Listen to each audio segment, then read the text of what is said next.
I want to talk, if you saw the header, you know this video is about an almost 1022.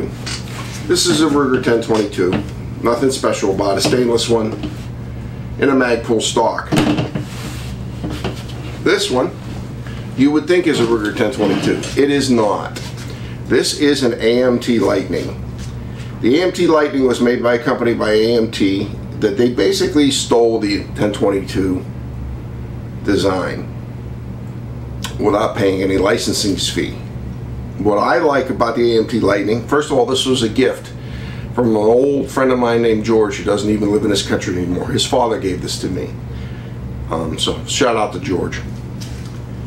I'm going to flip it over and show you the writing. What's nice about the AMT over the Ruger is AMT made the receiver out of actual stainless steel. Unlike a Ruger where the barrel's stainless and the receiver is aluminum, this is stainless steel. It is much heavier, but it's much more durable. Another thing is, you notice they both fit in the Magpul stocks. Most of the accessories aftermarket will work on an AMT. So I'm going to flip this over and show it to you real quick, and then I'm going to give you a little bit of advice, and then we're going to be out on the range. This is going to be a really quick video. First of all, if my son can zoom in right by my finger, it says stainless and made in the USA, okay, on the receiver. Flip it over here. Is your AMT markings. They called it the Lightning. Hopefully we got that.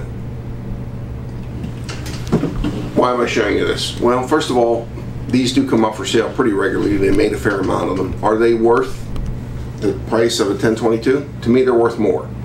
Stainless receiver, it's never going to crack. I personally destroyed 3 receivers on 1022s.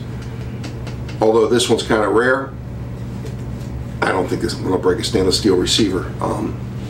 And I can put it, as I said, in a Magpul stock. As you can see, both of these run red dots. My son and I shoot these routinely in the backyard. We like to shoot the flames off of candles. Makes it a lot of fun. That's all there is to it. I'm not going to get into specifics because internally they're damn near identical. If an AMT comes up for sale on Gunbroker or at an auction, an AMT 22, it's called a Lightning. They call it a 22/25 Lightning. It is definitely worth, as long as you're not paying much more than the standard 1022 used 1022 prices, worth the investment. Let's go to the range. I have the Ruger 1022 we're going to use in the Magpul stock. Use this as a comparison against the AMT Lightning. I think there's about 15 rounds in it with a really old school ultra dot.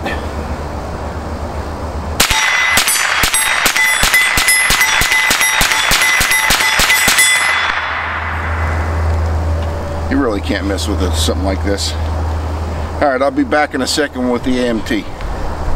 Back with AMT, this one has a cheap True Glow on it. One of the things I forgot to tell you when I was inside is the AMT, one of the things they did was I don't know if you can see it, I'm going to kind of come in closer to but right here is a tip-off scope mount machined right into the top of the receiver. The Ruger uses a screw-in system. Now, got to take into account when this was made back in the 80s, the tip-off scope mount was the rage. Now everybody wants Picatinny. So in its time, this was ahead of its time, but now it's dated because now you have to buy an adapter so you can mount more modern optics on it. All right, let's give it a whirl.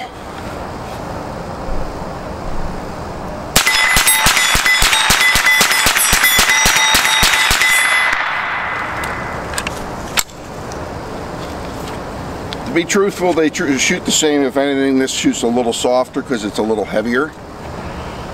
But if you can come up against one of these AMT 2522s for reasonable money, or is the same price as a stainless 22 Ruger, I'd probably buy one of these. Either way, I hope I showed you something maybe you heard about but never got to see. Thanks again for coming to my channel.